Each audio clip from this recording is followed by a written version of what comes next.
what's up guys? My name is Kenny Tran. I'm here at Jotech in Dallas, Texas. Come on in, I want to show you around my shop.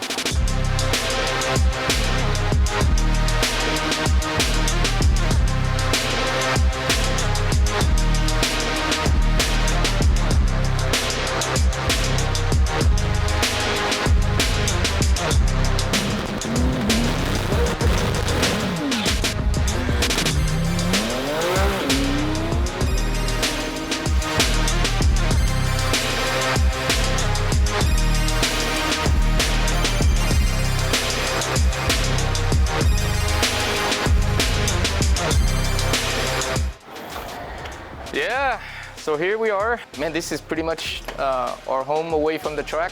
This is pretty much how I started. You can see my race car here in the showroom. Man, we started this business back in 1995 with the Honda Civic.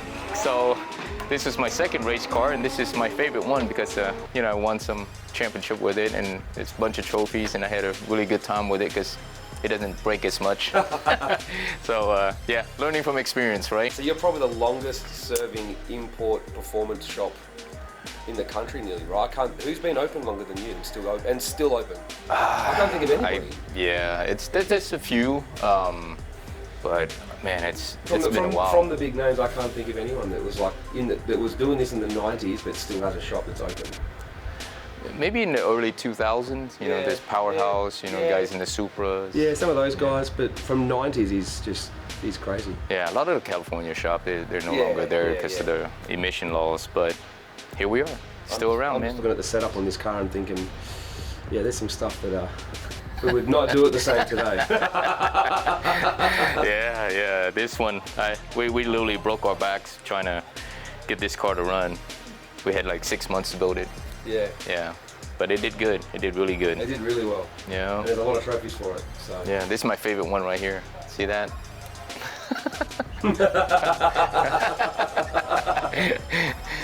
Yeah. Plenty of TX2K, plenty of everything. Yeah, you see the Nopi drag wars back in the days, TX2K.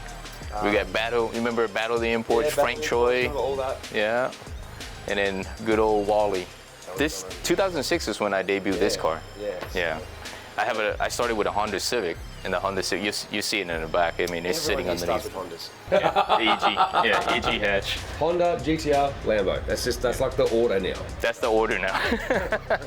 What's next? Tesla? I don't know. The electric cars? But I see plenty of parts. You guys obviously stockers for a bunch of stuff, right? Yeah, so we stock, and we, you know, our wheelhouse is going to be the Nissan GTR.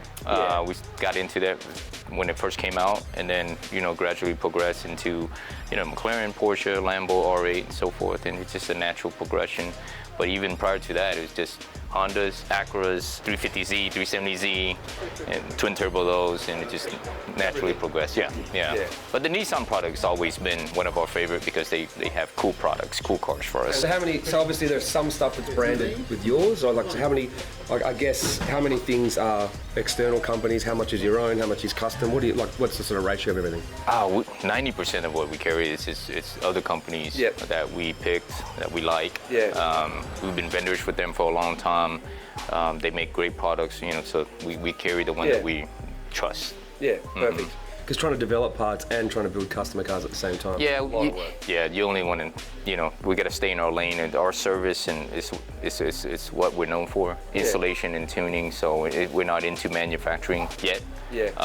Eventually, that's what we're going to get into, but for now, this is what we do. So we have packages, and we picked out the brand from the vendors that we trust to use. Let's look at some cars. Yeah, come on. It's all here. It's all here. Friends here from Australia, our shop. So he's gonna have the GTR Festival here in Ennis in Dallas next year, November, 3 days event.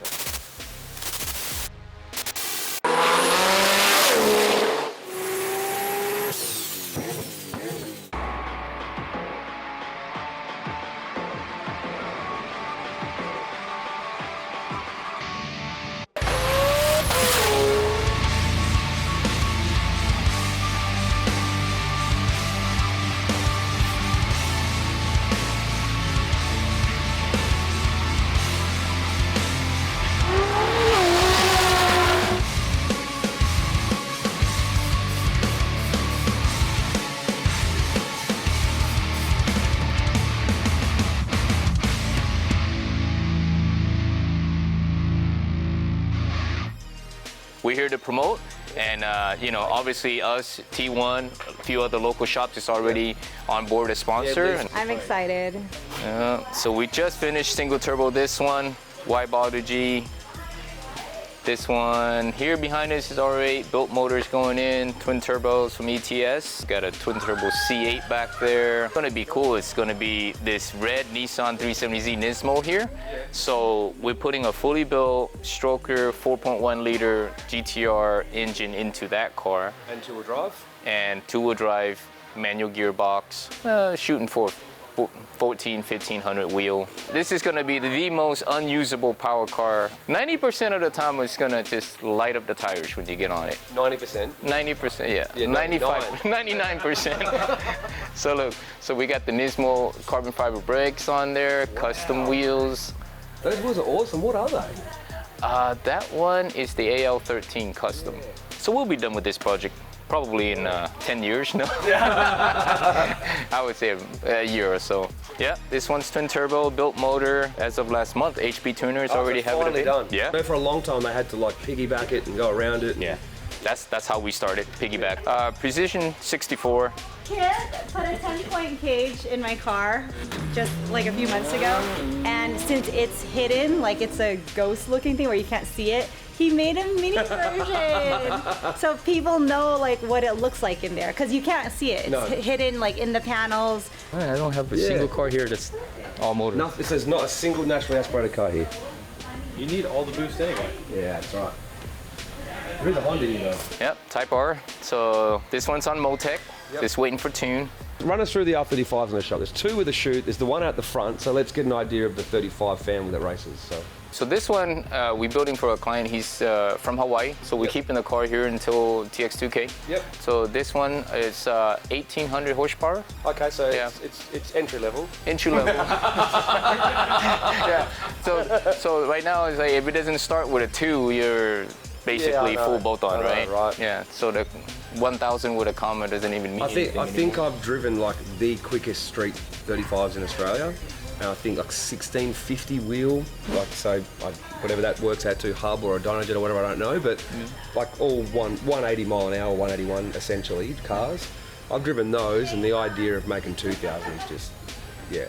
It's right around the corner, because 16 is still very smooth. It's fast, but the idea of making 2000 plus is out of control. So that one's 1800, and then out the front. At the front, that one we built. No, that one is not a shop car. It's for Kylie, 58 millimeter car. Yeah. So she's friends with Luna, so they race in the same class. So we got a couple gals that are racing in the same class. And yeah, that one it's got a chute. That one customers from out of state. We just got it in to do some diagnostic and get it ready for the racetrack. I think he's over 1500. I'm not sure. So baby. Yeah, it's a baby car. So this is where the magic happened on the keyboard. Seth, myself, we do all the tuning here.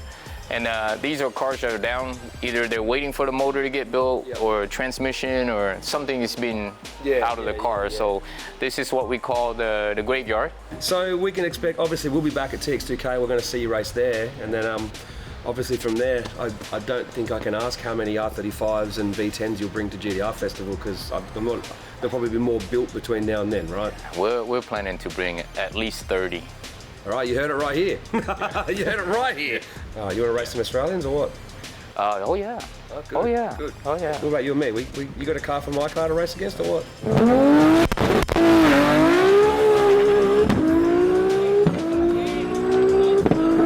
As long as you don't make over 2,000 horsepower, it would be okay. You'll be okay. I think on that note, we might say goodbye. I need to start stepping things up. I've got a billet block on order now. Everything. Let me go talk to Kevin. Hey, Con, you heard it. You heard it. We're gonna need all the works.